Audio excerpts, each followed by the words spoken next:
All right, so I'll be very honest. Yesterday I came to charge my phone for a little bit, at the Fifth Avenue 53 station, and that Indian lady Michelle, the one from Poughkeepsie, New York, the the lesbian.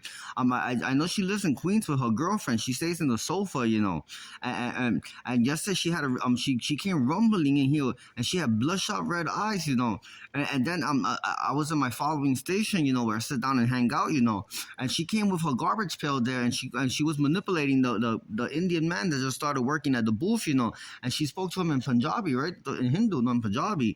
She was speaking to him in Punjabi, and then she acted like a little girl and everything to get into that station, and because she's back the Miranda kid and everybody, and she came there and she's still being a bitch, and I told her that she's not welcome here, she's not welcome in that station, and it was a whole I walked out, and then I figure out, that this and then when she was in the other station, I spit behind her, because I was pissed off, and then I didn't spit at her, but she's a piece of work, that little lesbian, that little Desi, she's not a Desi, that little Indian lesbian is a piece of work, She lives with her girlfriend, and then what happened yesterday that she was she gets jealous, and she was accusing this girl of having an affair with her girlfriend. So in they call her in Flushing, on the street, and they beat her, the black girl that she was accusing of being with her girlfriend and her girlfriend. They beat her up, for 17 minutes, and then she went to Flatbush, that was in Flushing. Then she went to Bushwick, Flatbush. She went to Flatbush, and she went to a spiritual lady, and her spiritual lady, she had no money for her, and everything, and she got nasty and started screaming at her, and her daughter, the spiritual lady's daughter, and her friend beat her up for 2 minutes and a half after she walked out of that, and then she comes rumbling here like that, and that's not feasible, that's not allowed, tolerable here, man. So yesterday I want to say what my sister does is not political, but it is political. It's not because she's a crazy Democrat. Benny Medina made her a crazy Democrat. He only charged us $7.7 million, and I want that money back. I never liked the man. I don't like that man.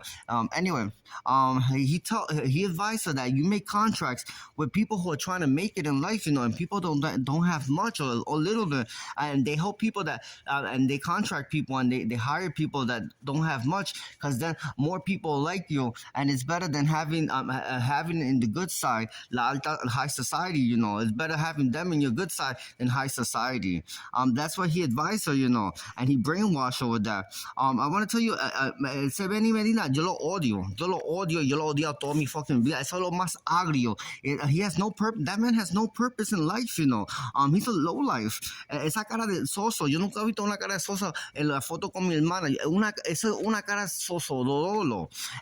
Yo nunca he visto algo tan soso en mi vida. Eso hay que echarle sazón, adobo, un sofrito allá de manatí.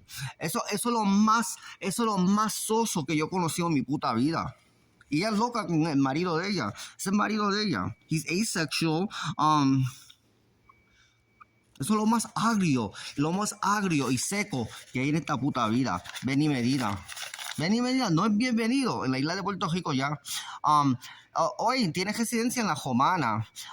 Casper hates him. Mark Anthony hates him. We all hate him, but he still does Benny Medina Productions in Puerto Rico. He lives in a $112,000 house in La Romana that he didn't even buy, and he doesn't pay rent. La dueña es una amiga de él de la infancia.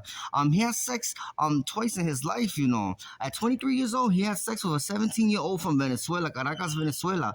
And at 32 years old was the last time he had sex with a 17-year-old de Bogota. He's not a good guy, He drives a 2000 Mercedes. He still does Benny. All right, so the next page I have for him.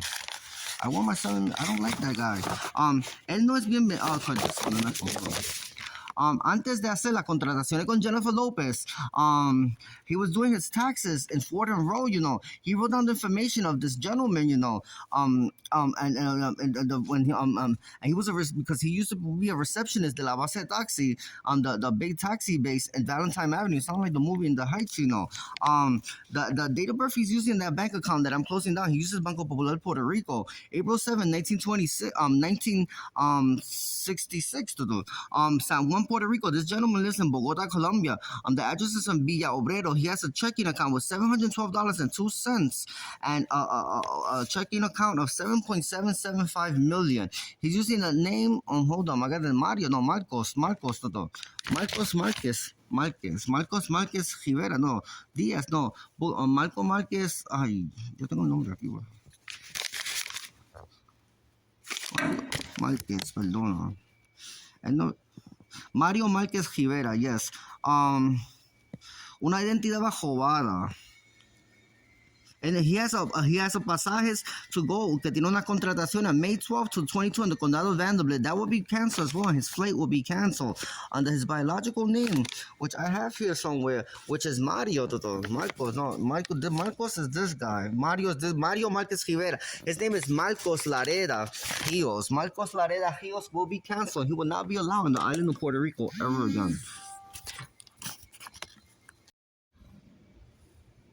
Okay, so I found the jeans that Kendrick Lamar wore to the Super Bowl. Look, it don't even look like the same. I found Kendrick Lamar's jeans, and look at you. Everybody was wondering what was the brand, This very pro-African, Bokura jeans. Look at him.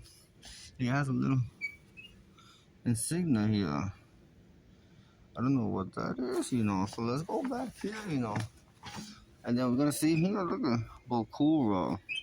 And then here it says the classic denim Bokura jeans. Don't these look like the same jeans? I think these are the same exact jeans Kendrick Lamar wore to Super Bowl halftime performance.